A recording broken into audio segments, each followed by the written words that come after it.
Hi, everyone. You're welcome to Let's Discuss, where we talk about practical matters that impact on our lives and Christian journey.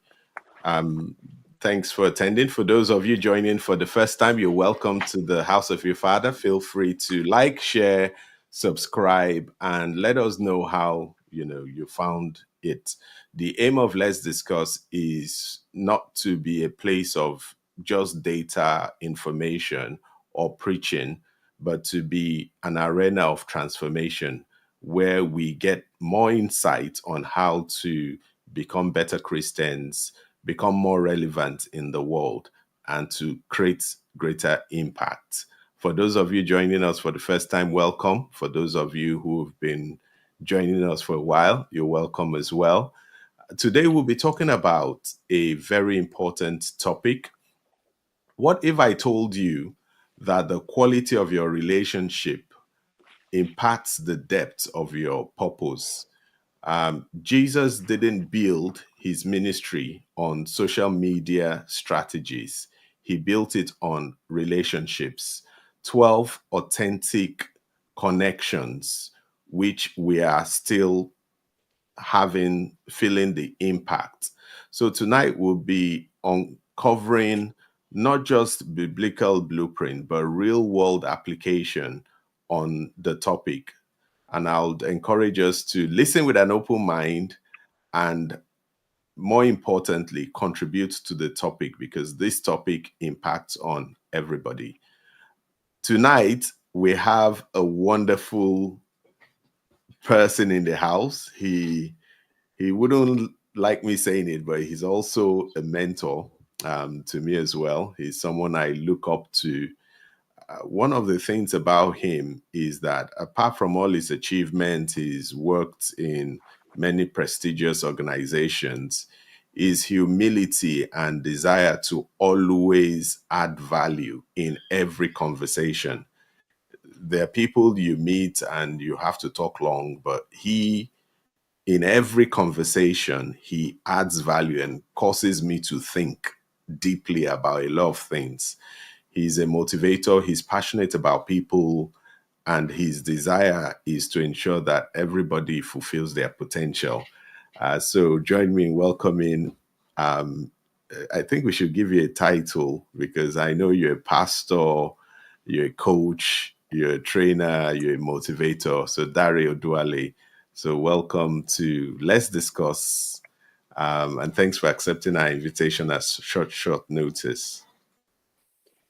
Thank you. Thank you very much for having me. Thank you, Emmanuel, for all the overhyped introduction. But I'll take it. Thank you. It's a blessing to be here. Oh, okay. So, yeah, tell us a bit more about the topic, about your take on the topic. All right. Meaningful connections. I was having a conversation with a friend one time, and this just reflecting about this made me think I need to have more of such conversations.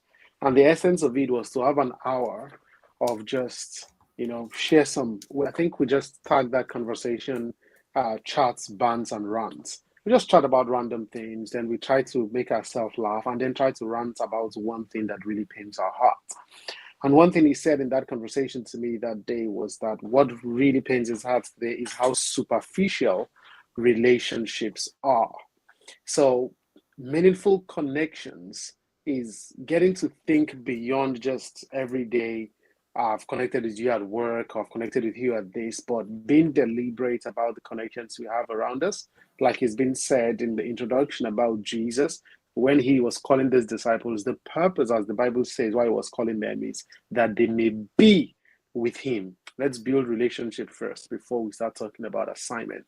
So, how many of us sometimes set our goals for the year and go, these are the people I want to be deliberate about this year, and not just leaving it to chance or keeping it random? So, talking about meaningful connections today, we're looking at it from that element of being deliberate about the people that we bring into our circle, right?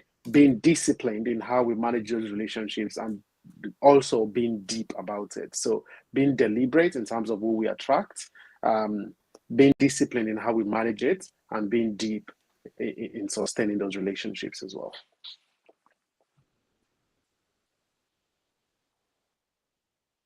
Okay, wow. That was quite an exciting take. But there is something I wanted to get your view on. Um, you know we all live such busy lives. Um, what is your view as to, looking at the fact that these days we have the follower culture, a lot of thousands of followers, people are even part of many multiple WhatsApp groups, different chat groups, but we struggle to even name three people we can call at 2 a.m. to say, I have this issue that is bothering me. We're more interconnected, but it just seems we're more separate. What's your view? What's really sort of like lacking? So I would look at this from that. I mean, I love what you said there because that was what was in my mind. It's like a litmus test for relationships is to be able to ask yourself, who can I call at 3 a.m., 2 a.m., right? Someone said something one time that is funny, but it's so true. He said, what are friends for if not to inconvenience themselves, right? So that became like a yardstick for me to be able to measure friendship and say, how much can I inconvenience you and feel okay with it? If I'm stuck, can I quickly put a call through to you and say, I need you to help me with my child, right? If I have an urgent need for a business tomorrow, can I call you and say, I need you to brainstorm with me and not feel too bad that I'm calling you so late, right? It's because I know that if you also do the same to me, I'm able to embrace it. So that's like a litmus test. And three things I would say that this is from a book I highly recommend. It's called The Purpose Driven Church. Talks about the cycle to which you need to be able to look at different people in the community, right? So it talks about the core, the committed, and also the community Mm, as well. I think there are more circles than that, but I'll just stay with those three. So every relationships around us needs to be able to be in that three. So when we talk about the followership culture, people sometimes think that their community are their friends. Your community is not your friends. Your community are people that knows you and that you know and that you talk together, but there is no much depth in that conversation, right? But the committed are then the people you know that these are the you're not going to invite the whole community to your birthday party, for instance, right? Except if you are a billionaire who like to just throw lavish party. If you're going to throw a party of 20, 30 people, you're not going to bring all your community to it, right? So you're committed are most likely the people you're going to bring mm, into that. Those are the ones you celebrate mm. with, right? So that's one way to start seeing who goes from community to Yeah. committed. And then the core, Yeah. while the committed are the ones you celebrate with, the core are the ones that you cry with, right? If something is going on and you need to call somebody, you don't even want an advice. You just want to lament. You just want to complain. Job Yeah. had his core, right? The few friends who came and sat with him. What got me the most in the book of Job was that these people sat with Job for days, not saying anything, and they were comfortable doing that, right? That is your core. So, community are those people that you chat with, committed are those that you celebrate with, whereas your core are the ones that you cry with. So you need to be able to rank all the relationships around you. And at every point, you audit your relationships and be able to shuffle it and bring some people in here and out there. And the same way you look at that friendships from people around you, you can also use that same method even at work, as well. Even in the place of work, the general colleague as the community.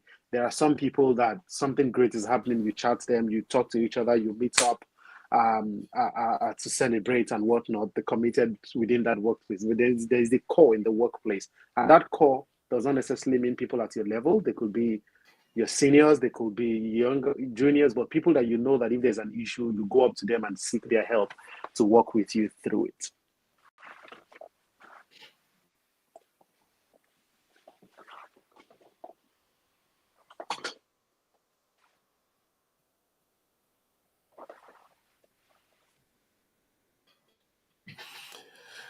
Wow.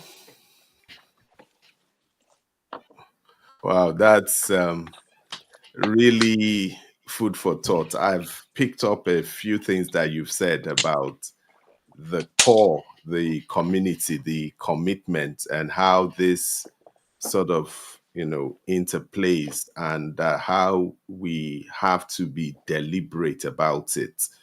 Um, I wanted to ask a question about that because you've touched on, some very important things around being deliberate, around being able to segment, and make those decisions.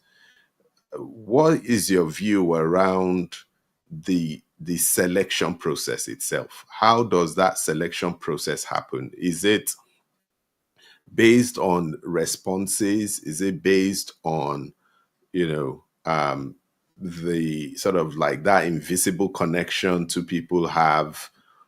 Or how does one go about identifying, okay, this is community? Because you are right, some people in the community will be really friendly only for you to need something and they've disappeared.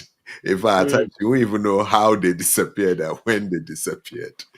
How does one, make that selection?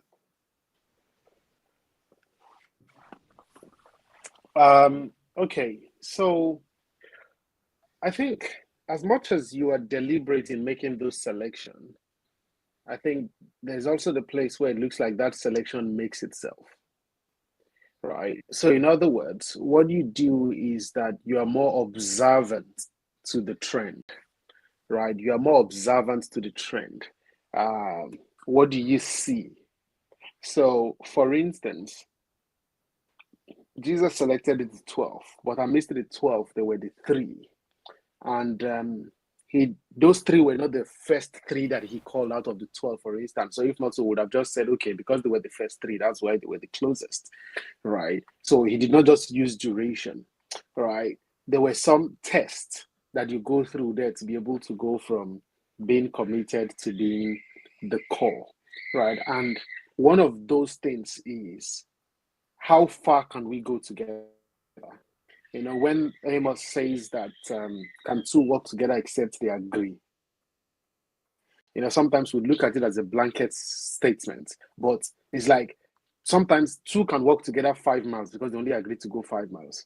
Another two can agree to go 10 miles. Another two can agree to go 100 miles, right? So what happens there is a bit of a measure of agreement that happens there. That is what determines who comes into your core. In community, right, all your values may not align, right, but there is some interest. It is interest that pulls a community together, but it is values that pulls the committed together. So it is our values aligned to some extent. That's why we can be in that cycle of committed. But you see, that core is that our values align to a lot of extents. If we talk about financial beliefs, it aligns. If we talk about spiritual beliefs, it aligns. If we talk about marital beliefs, it aligns. So it aligns in a lot of ways to come into that place. So it's really value alignment that we check for to bring people into that space, because what that means is that those people also have so much access to you and you have so much access to them.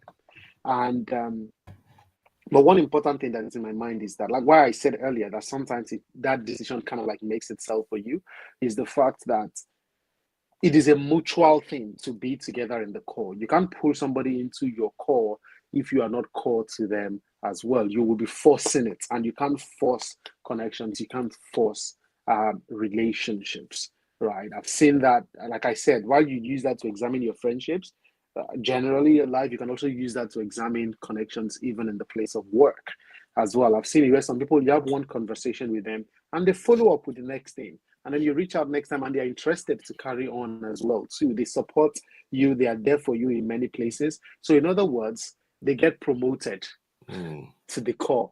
It's not I meet you today and then I say you are core in 3 months. No, right? We'll test it over time. We'll let time test this. We'll let misunderstanding test this. We'll let disagreement test this before you get into that cycle. So it makes itself, but you need to be observant in that trend and know who is moving from one level to another right? There was a time when I have someone really close to me, and I deliberately said that I'm defining my core this year, and I don't want this person in the core. But every time I try to say no, I could not, right? And I just realized that, well, it's one misunderstanding. Go ahead and settle it, right? Because it makes itself. Even though I'm trying to force it out, I could not force it out because it's meant to be. A mentor of mine called it divine joining. People that are joined to you divinely. You don't just yank away from them. I was having this conversation with a friend about Paul and Silas, right? Oh, we say, oh, Paul and Silas, they prayed, they sang, the Holy Ghost came down and all that. But Paul and Silas got into that trouble as well, too, because Paul and Mark were supposed to be together on the assignment, and you decide to separate because of one disagreement and went to pick somebody else and go for the stuff. So you've separated from divine joining, you enter trouble, right? It's not a I want this, I want that. No, you recognize that this is divinely joined together, and you recognize it. So you don't force it, you recognize it, you observe it, and then once you've noticed it, you now decide to be deliberate about it. You then decide to keep taking it deeper and deeper. So, in other words, I know I've not answered that question directly. It's because there is no, this is the exact formula. It is the depth of values alignment, and it is time that will prove it. And you will observe that it's mutual on both sides as well.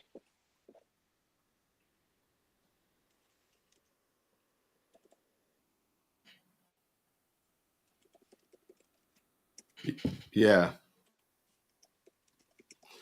Yeah, so thank you so much. That was really good. And you've touched on some of the key things that everyone would want to say, wow, this is so important.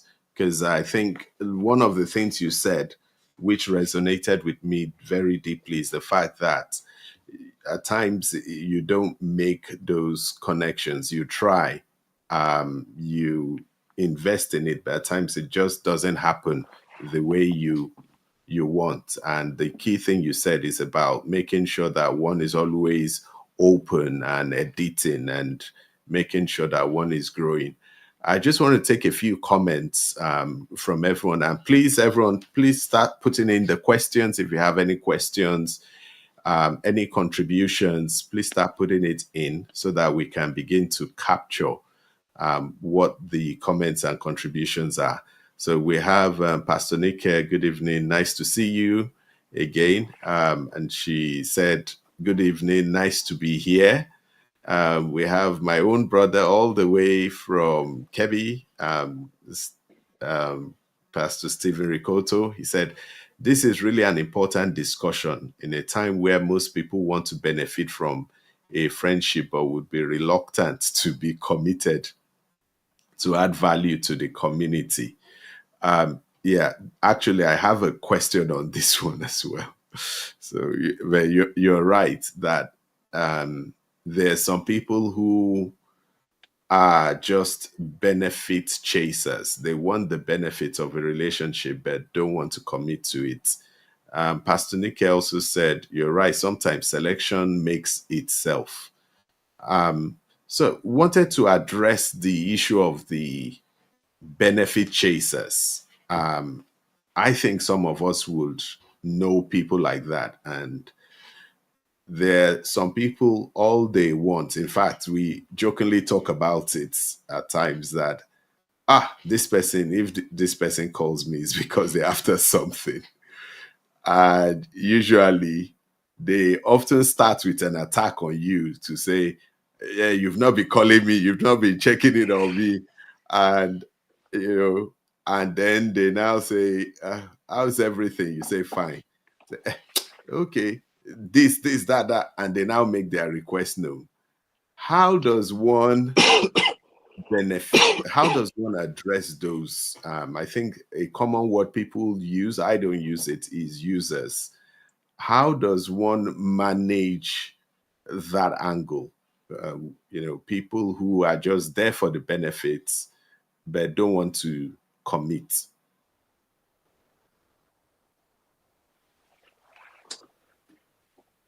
Okay. Yes, first, let me start. I was saying Paul and Mark earlier. I meant it was Paul and Barnabas. Barnabas wanted Mark, and Paul didn't want, and they went their way. So Paul and Barnabas were the ones that split.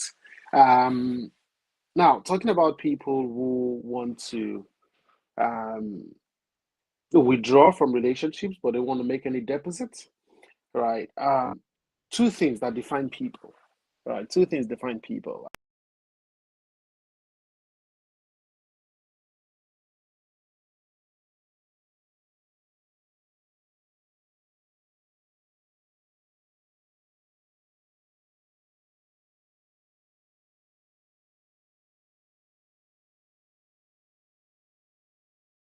I don't know. It seems so. It seems his screen is frozen. I think we'll just give it one more minute. So sorry, not sure what happened. I guess it's the the network where he is. But let's just give it a few more minutes.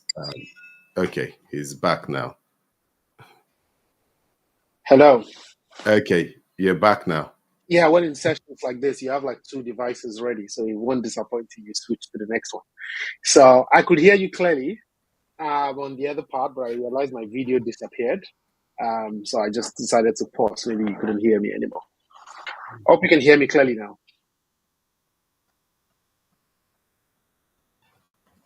Okay. Can you hear me clearly? Okay. So that it seems there's a few more questions as well here. Can you hear me? Yeah. I don't know if you want to take any of them. So there was a clapping, and there's a question that how can we apply this relationship with church members? I like this question. In fact, I love this question. A friend of mine told me many years ago that we are our holiest on Sunday morning. That whenever you see people, at times you'd even want to say, "Bless you." You know, you just even have that urge to be humble.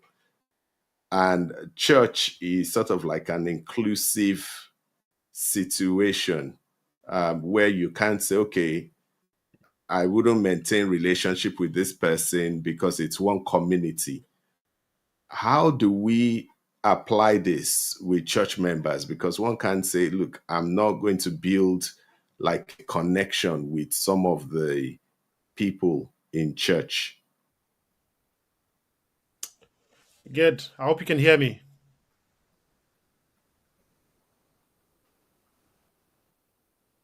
I'm not getting any feedback from you. Can you hear me? Hello?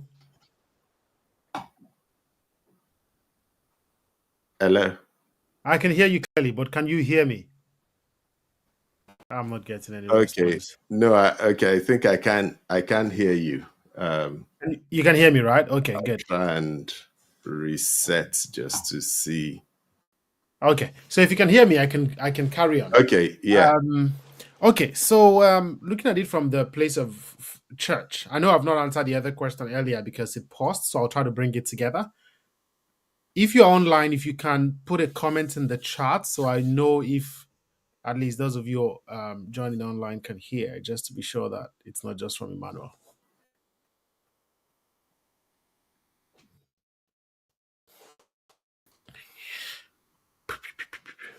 But so I can carry on, hopefully. So looking at it from the lens of church members, right? The issue with church members, how do you read this in terms of like categorizing relationship in church? And also looking at it from also the lens of contribution as well. So church is even where things really need to be very defined, right? You know, it's in church we call ourselves brothers and sisters, and you know, it's just like it's almost become like a title, but it doesn't really have that content of really being brothers and sisters to each other. Indeed, so it's important to really define it. Now, just like people that you meet in every other place as well, people earn trust increasingly to move circles. When you join church today, everybody in the church, you know, is pretty much part of the. In fact, there's probably we can even, like I said, that if you get to that book, there are more circles than that that three, right? There are some that you can just even see them as maybe even bigger than just being your immediate community, so to say, right? But as you start getting closer to some people, hope you can hear me, right? Yeah, I can hear you. Yeah, good. As Mm. you start getting closer to some people, there's general everybody in church. And let me even discuss this from the lens of the leaders in the church, especially because some people of us will addressed as pastors on this call. Is that as the leader, it's very important. The problem that we think sometimes, the challenge we have sometimes is that we think that, oh, it should not look as if I'm being partial or something like that. I'm sure Yeah. Jesus was not thinking about being partial when he selected three people and took them to the Mount of Transfiguration, Mm. because he knew that what these guys are going to see, these are the people that can handle it. Because he could trust them. That's why he could say to them and say, what you've seen here, don't say to anybody yet. It's not yet time to discuss it with others. Even Mm. though these 12 disciples are close to me, the other 9 cannot handle this. I think only 3 of you can handle this. That's why I've brought only 3 of you here. Wow. So, Wow. as leaders, you need to be able to understand who is your core. David's mighty men, they discuss them in layers. They Hmm. discuss David's mighty men in layers, and they tell you the 3. And I actually think that 3 is like a very significant number as well. Yeah. Yeah. Right? Your committed could be 12, but your core can be 3, because these are like your real inner circle guys. Like, these are the people that you can call at your highest moments or lowest moments and not be afraid of, discussing your matter outside. Yeah. And you are sure that it's between you and them. So Yeah. even as a leader, you should have that, and people earn that trust. And the way you audit relationships as well, if somebody is in that core and they are not pulling their weight and they're not representing as they're supposed to represent, you deprioritize them, you pull them out, you pull other people into that circle, because you can't just be expanding that circle. Yeah. Yeah. People are not, if they are doing a good job or somebody start doing a better job, you will reshuffle the cabinet. Right? And you have to be brutal about this. Yeah. Right? Because this is your life, this is your assignment, this is your purpose. Mm. You're not going to go to the last day and tell God and say, yeah, it's because one of this person was not pulling their weight, they dragged me down. God is like, hey, why did you reshuffle them? Hmm. If they're not doing a good job, you reshuffle and move them out. It's as Yeah. simple as that. Yeah. Right? So in church, we need to be able to define that very clearly, and don't get lost thinking position is what influences it. No, it's not position. Mm. Sometimes the closest people to the pastor in church, even church members don't know them, because you will not see them being close even in church every day. Right? Right. Some of the ones who like to come close and just be like, we are your PO, you're the one doing everything. Some of them don't even have the depth in that relationship. Wow. Right? Wow. So it is depth. It's not who people think is the closest. It is who you know that are No. the people in your core. These are the people that you know. As a matter of fact, I even give this counsel as a leader, that as leaders, you should have somebody in your core that not a lot of people know about. Because there must be secrecy around you. People must not know everything about you. Mm. Right? Because while you think you don't expose, these are the closest people to you, and you keep Yeah. talking about no. There have to be some secret, so Mm. that even when people are trying to plot against you, they will not know. They will go and discuss with somebody in your core, because they do not know that person is in your core. It's In one the of those core. ways you protect yourself. You don't Yeah. show. Yeah. Jesus was not making a lot of noise about those 3. I can tell you that it's possible that the remaining 9 did not know those times that Jesus take those 3 out with him. That's true. That's true. You've opened up a few really deep, conversations, and I just wish we had more time. But there's some things you've mentioned which I just want to reiterate. You mentioned the fact that because you're in a community doesn't mean you have to be committed to everyone, that you would have friction whereby some people would either label you as either a sycophant or someone who is not in line with what leadership is doing. Because in some communities, especially church, everyone wants to cozy up to the pastor. Everyone wants to cozy up to the leader. But like you said, that person might not be in your inner circle. You might be unable to call that person at 2 a.m. That person might not be contributing much to your life. And we just have to handle the fallout, because like you said, we only have one life and we can't spend it trying to please everyone. So I just wanted to really emphasize that. Thank you so much. That's so deep. I want to take a few contributions as well.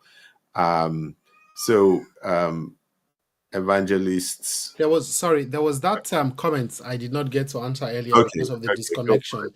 about people not making contribution. So a comment there just reminded me of Yeah, that as well. So it's okay, also about take shuffling. that. Yeah. And I was saying something there that two things define people: your values and the Mm, value that you contribute. So your values being your character, your value being your contribution. Right. So most times when people don't have the right values, mm, then they don't make the right contribution. So mm. we keep trying to talk to them to make contribution, but the problem is that their value system is wrong, Wow. and they need to be willing to fix their values system for Mm, it to be fixed. If they are not willing, there's nothing you can do about that, right? wow. So there's nothing you can do about it for someone that's not willing. All you can do is to cut them off, is to distance them, even if they are your siblings, even if they are your twin, Mm, right? You don't waste too much time with people that are not contributing value. mm, Why did I say that it's value system that is wrong? People sometimes think, oh yeah, you are there, you're doing fine, you make as much money as Dangote, but this person is here looking for a job. What do you think they can add to you? No. A friend once shared a story with me one time that they were going to visit someone that was so wealthy, and they kept thinking, what can we buy for this person that they don't already have? And they thought and thought, and perhaps they prayed and they just felt, okay, let's buy sugarcane. And they took sugarcane to the person, and the person saw the sugarcane and was literally dancing. That I've been longing for this for days. That sugarcane did not cost them so much. Some other person would have gone there saying, what do you want to, you already have everything, what do you want to buy for you that you don't already have? But they have a value system that believe that no matter how little, I must also give something into this relationship, right? And if people think all they can give has to be monetary terms as well, too, that also shows that their value system is wrong. They have a poverty mindset, right? While you are there, I keep saying it, and let me use an example of this, right? People who go to others, family members that they believe is better off, and they're asking for financial help all the time. And I go, how many times some of those people can just think and say, okay, instead of you giving me money for my business, right? This business, I believe, is a very lucrative one. Invest in the business. This money, you are going to have 10%, 20% equity. I will be giving you transparent reports and everything like that, so that way you win, I win. You see, that mindset is not there for a lot of people. Some people, it might even just be, oh, they need money for something, and they can just go, oh, I came across this information, and because I know you are doing this type of thing, this information might be useful for you. It does not cost you anything to read an article that you think would help this person and share an article. You always ask this person for money, and all you send back in return is information. You don't know which information you will send one day that would help them make millions. It does not cost you anything to find a good information and share, not gossip, not just funny videos, right? But something that is useful to them. Oh, I was in this place when I had people talking about this thing, and I think it might be relevant for you. And I told them that it will be good for you, and they say I should mention your name. You can mention that person's name somewhere that matters. There is so much you can give. Anybody that is not having that mindset of always trying to give back to where they are drawing from, their values system is wrong. And until they are willing to fix it, there is nothing you can do about it. I got on a call one day, spoke to somebody for 45 minutes, and I said, you're looking for work and you're complaining and trying to say that maybe somebody should come and help you. That's the wrong value system. Have you stretched the possibility thinking instead of focusing on one narrow view? Have you reached out to say this is something that can work? Can you partner with it? Can you invest? There are so many options. I'd like to tell someone that was said they are looking for a better job and say, come back to me with 50 different options of things you can do right now. It's not just one thing. It's value system being wrong that make people just focus on one thing and forget other 49 different ideas they could explore. So anybody that is not actively giving in a relationship, and it's not money, it's care. How are you doing? How's your family? Genuinely just call to check up. Don't just call to ask for things. If people can do that, call them out. Don't just say call them out. Tell them that this is wrong. You need to fix it because you're not going to go anywhere like this. Yeah. And they need to be willing to fix it. Yeah. No, thank you so much. This is really packed. I'll just take some of the contributions quickly. You've said something which it's something I've been struggling as well. So thank you so much for clarifying that people need to have a value system to also give value, not just to take. And that the connection is about both people reaching out and connecting, and the value doesn't have to be monetary. It can be in different ways. Thank you so much. That's a very useful contribution. I'll just take a few comments, and feel free to answer anyone that you're comfortable with. So we have Evangelist Sam saying the only way to manage people who are there just for benefits but want to be committed is to always remember to say no. Yeah. Yeah, okay, sorry, there was a hitch where there was no sound, and I'll just gloss through all that very quickly. So, and there's a comment here from Pastor Nick saying that true talk, God bless you, sir. Then we have a senior mentor, Mumi, who said, good evening all. But before we continue with some of the other comments that has landed, okay, let me just take the last one. So this is from Professor Emeritus. It's been a while. Welcome back. He said, the takeaway for me is the value system being the common point of interest. It's the foundation on which everything rests. We need to also have a 7 sense evaluation because people are complex. We wanted to talk to that because there's some people that when they need something, they will be your best friends. They would call you every day. They would be there. At times when I get some calls, I know it's a 3 or 4 step sequence. They call you out of the blue and say, I just wanted to check on you. How are you doing? Sequence 1, you respond. The next one is, I didn't even know you picked my call. How's everything? How's the family? How's work? This thing, blah, blah, blah. Sequence 2. Sequence 3 is, how are you doing? Maybe they'll remember something. Then sequence 4, they now go into the requests. How does one, address and evaluate people to weed out some of these fake people who will be there? You think they are there to build meaningful connection, but they just want to connect to draw.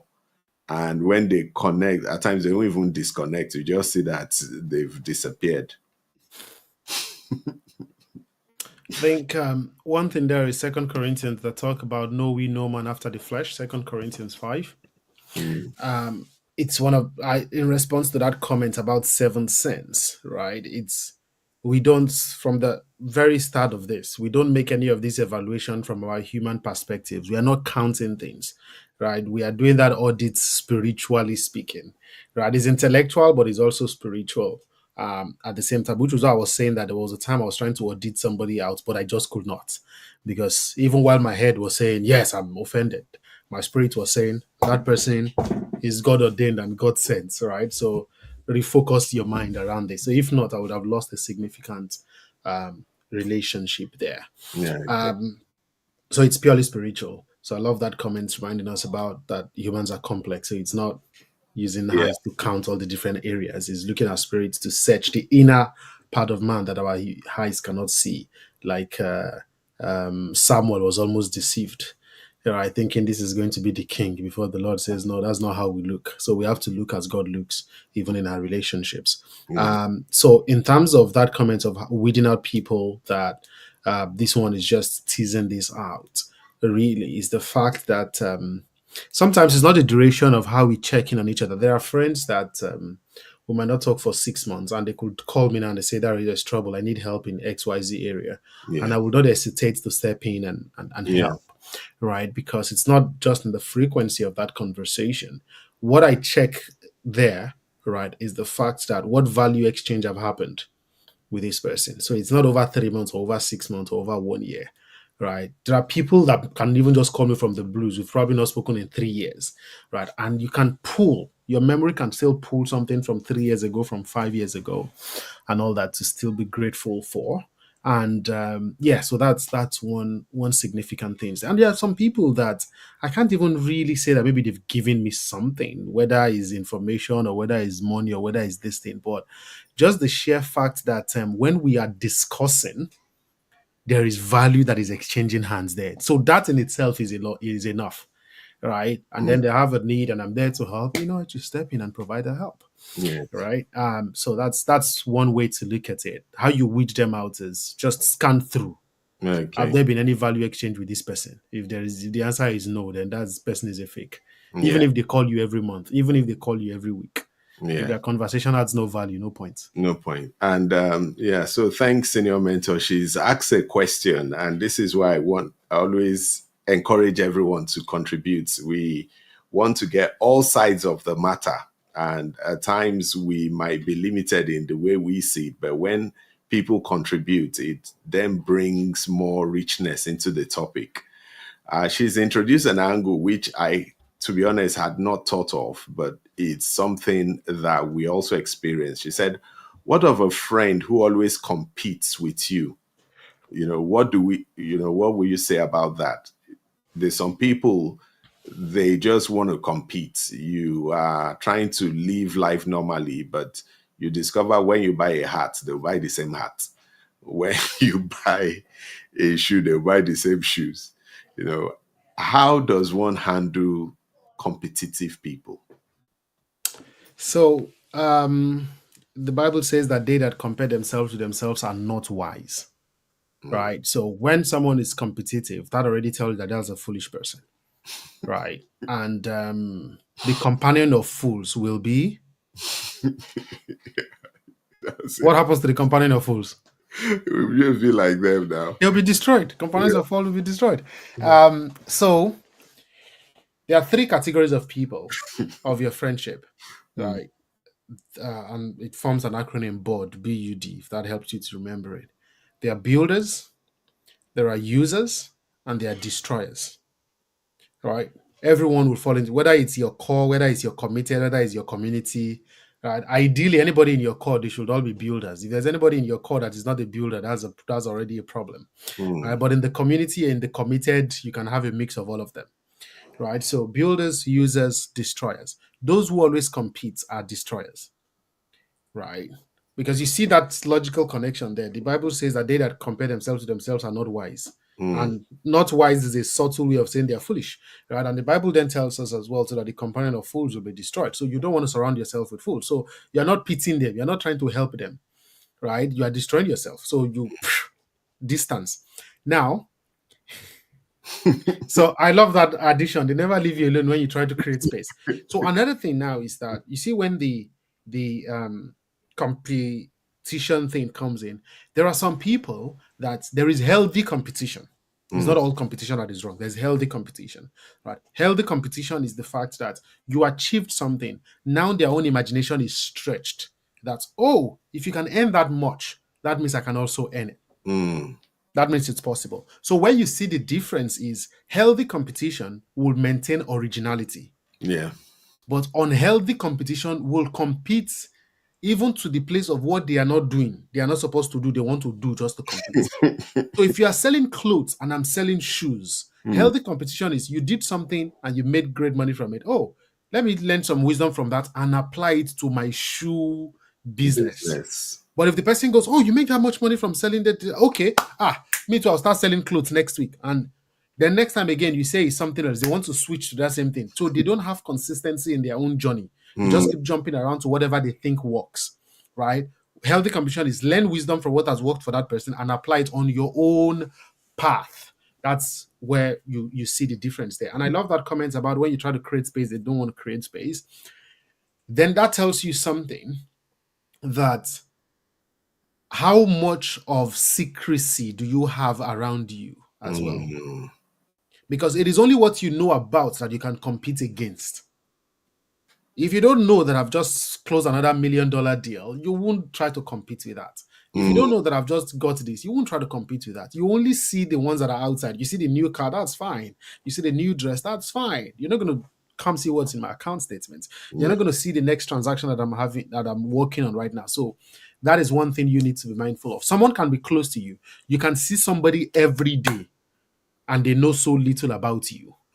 So don't see the space as just physical space alone. See the space in terms of information, right? So you staff that.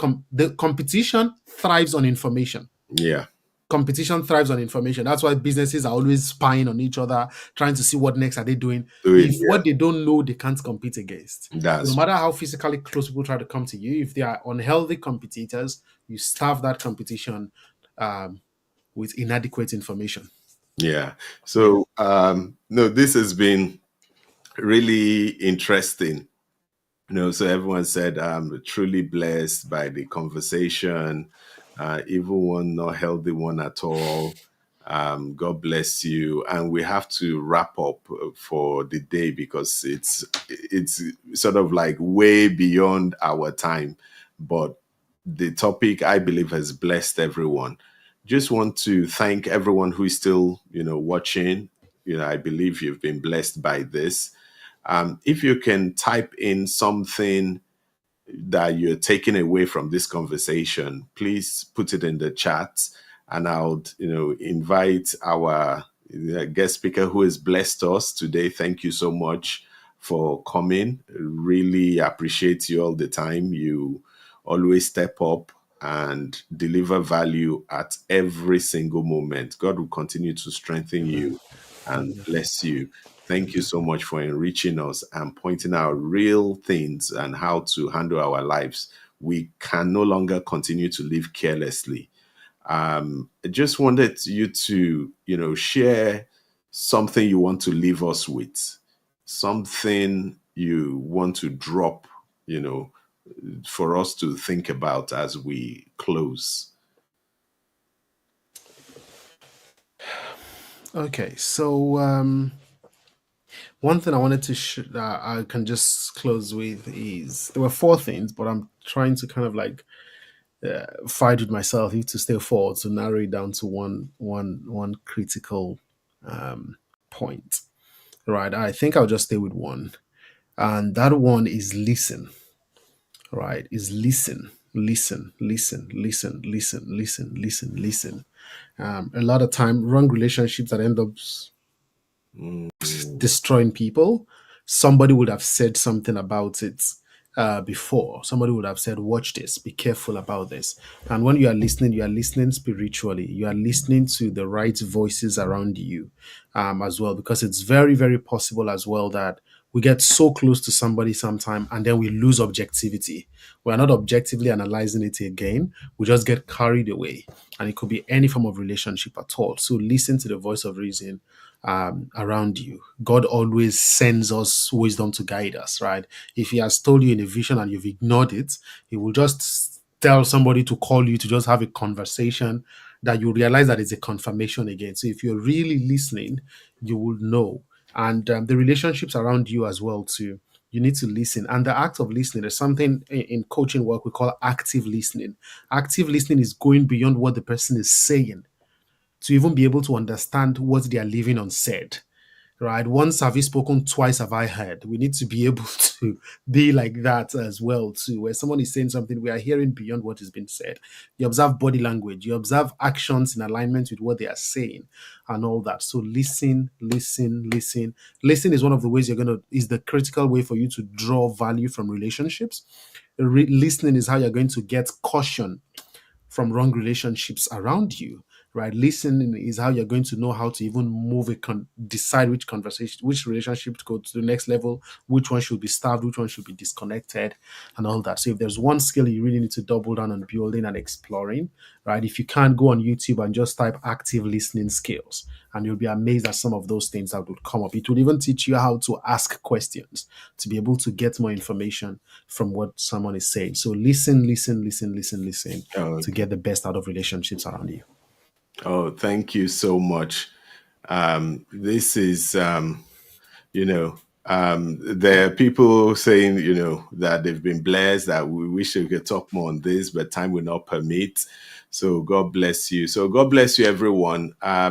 We can maybe sneakily, if everyone wants a follow-on, please dropping in the comments as we're closing in 1 minute.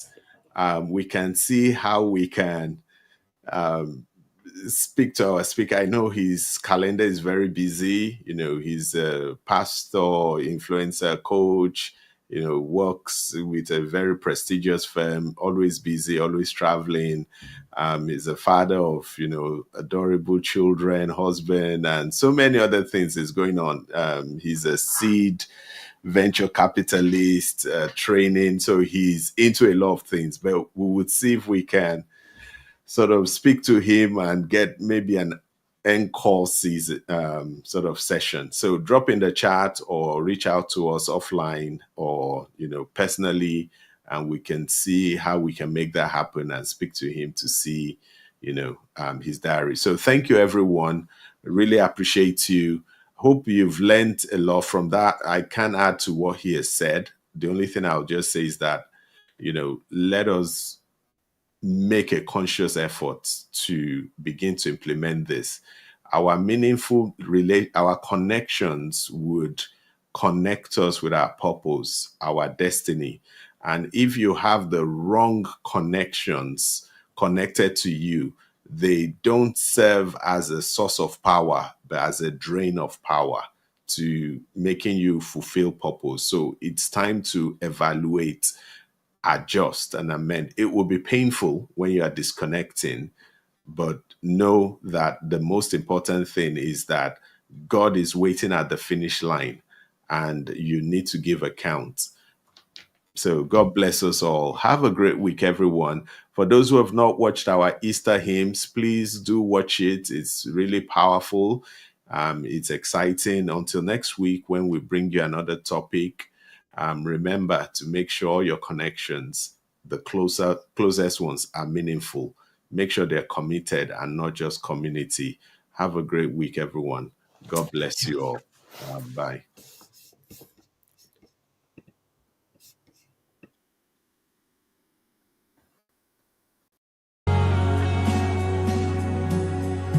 And you will never ever change.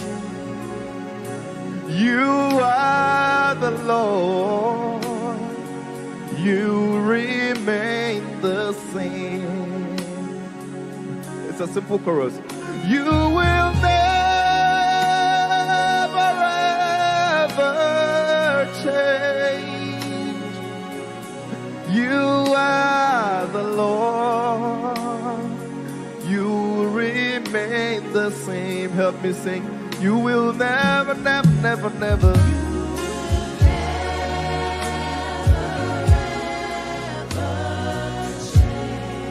You are the Lord.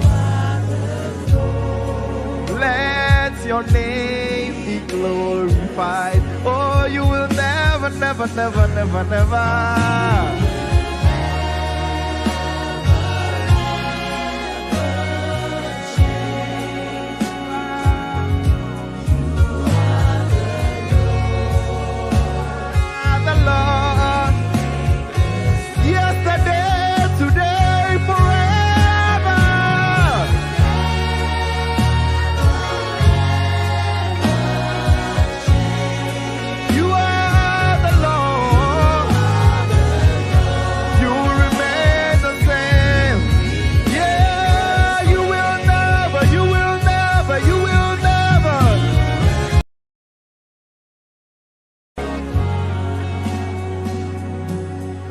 And you